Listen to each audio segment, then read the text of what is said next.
नमस्कार, आप देख रहे हैं गिरिडीह न्यूज। गिरिडीह विधानसभा सीट से जागरूकता जनता पार्टी की प्रत्याशी अनीशा सिन्हा कल नामांकन करने जा रही है। अनीशा सिन्हा ने जानकारी दी कि वे कल बनखंजो स्थित पार्टी कार्यालय से होते हुए अलकापुरी, भंडारीडीह और टावर चौक पहुंचेगी। इसके बाद सर्कस मैदान में जनसभा आयोजित की जाएगी, जिसमें करीब 10,000 लोगों के शामिल होने की उम्मीद है। आइए जानते हैं कि आखिर क्यों लड़ रही है चुनाव, आखिर क्या है वजह। सुनिए क्या कह रही है जागरूक जनता पार्टी की गिरिडीह प्रत्याशी अनीशा सिन्हा जी। कल आपकी नॉमिनेशन को लेकर क्या तैयारी है? जी, कल मेरा नॉमिनेशन है 24 अक्टूबर को और हम लोग जो है अच्छी तरह से तैयारी किए हैं। यहाँ हम लोग बूढ़ो बनखंजो अपने कार्यालय से यहाँ से निकलेंगे और बूढ़ो मोड़ होते हुए अलकापुरी, भंडारीडीह होते हुए हम लोग टावर चौक से अपना जो है नॉमिनेशन के लिए हम लोगों का जो है सर्कस मैदान, जिसको ब्यूटी फील्ड कहा जाता है, वहाँ पे हम लोग सारे जितने भी परिवार हैं वहाँ उपस्थित रहेंगे। उसके बाद जो है वहाँ से हम नॉमिनेशन के लिए निकलेंगे। लगभग 10,000 से ऊपर की संख्या में हमारे परिवार बनेंगे मौजूद और नॉमिनेशन हमारा लगभग 1:30 से 2 बजे। मैडम ये बताएंगे कि इस चुनाव में पार्टी आपको प्रत्याशी दिया है, प्रत्याशी के तौर पर आप गिरिडीह विधानसभा पर प्रत्याशी हैं, क्या उद्देश्य और क्या मुद्दाओं को लेकर के आप खड़ी हैं? जी, सभी दर्शकों को मेरा प्रणाम, सलाम, जोहार और आपके चैनल को ही बहुत बहुत धन्यवाद देना चाहूँगी। अभी हमारा जो है जागरूक जनता पार्टी, उसकी हम प्रत्याशी हैं, अनीशा सिन्हा हमारा नाम हुआ और हम जो है 15 साल से समाज सेवा लगातार करते आ रहे हैं और हम चाहते हैं कि हमारे गिरिडीह जिले का विकास हो, इसलिए जो है हम सामने प्रत्याशी के रूप में आ रहे हैं। चुनाव में जनता को क्या मैसेज देना चाहेंगे? जी, जनता को यही मैसेज देना चाहेंगे कि जो हम 15 साल से लगातार समाज सेवा कर रहे हैं, लोगों को जो है घर घर तक लाभ इससे मिला है। जैसे बेटियों की शादी में मदद करना, हज़ारों की संख्या में गिरिडीह जिले में हम बच्चियों की शादी में मदद किए हैं। शिक्षा के तौर पे जो है मजबूती तौर से जो है इसको निभा रहे हैं। जैसे हम लोग 2 प्रत्याशी है जागरूक जनता पार्टी की ओर से, एक खुद हैं हम गिरिडीह विधानसभा से अनीशा सिन्हा और हमारे कांडी विधानसभा से शमीम अख्तर जी हैं। शिक्षा को लेकर हम लोग जो है अभी 350 से लेकर 400 निःशुल्क कोचिंग सेंटर जो है हमारा चल रहा है।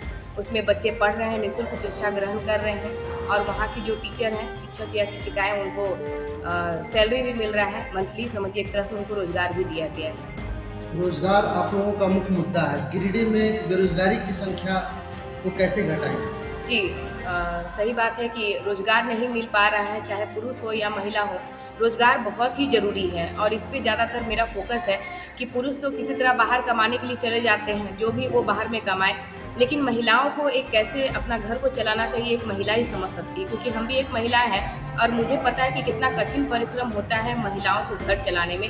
इसलिए ज़्यादातर हम चाहते हैं कि पुरुष और महिलाओं दोनों को रोज़गार मिले और महिलाएं अगर कमाएगी तो घर के पुरुष जो है उनका आधा टेंशन ऐसे ही ख़त्म हो जाता है।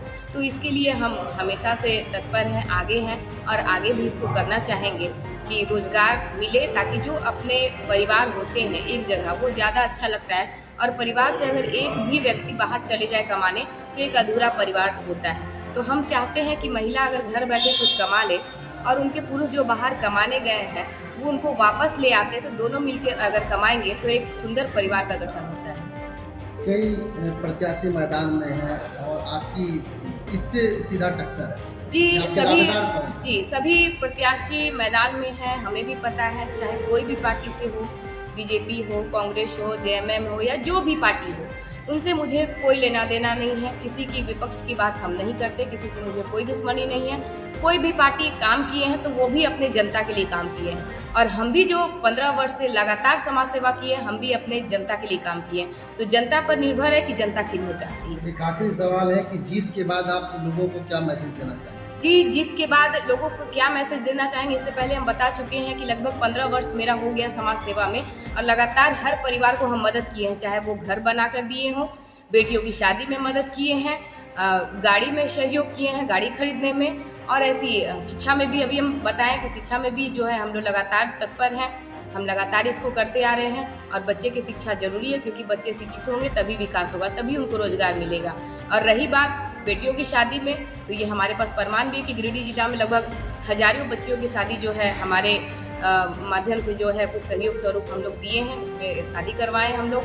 और गाड़ी खरीदने में भी हम लोग सहयोग किए हैं। जैसे गाड़ी घर में रहना ज़रूरी है, क्योंकि 4 व्हीलर अगर घर में रहे, क्योंकि स्वास्थ्य की स्थिति इतनी ख़राब है, अगर आप हॉस्पिटल जाते हैं हमारे गिरिडीह जिला में तो 1-2 दिन आपको एडमिट करेंगे, तीसरे दिन हमें रेफ़र कर दिया जाता है या किसी भी परिवार को, तो उस समय बहुत कठिन होता है, क्योंकि एम्बुलेंस अगर ना मिले तो घटना घट सकती क्या, घटना घटती भी है।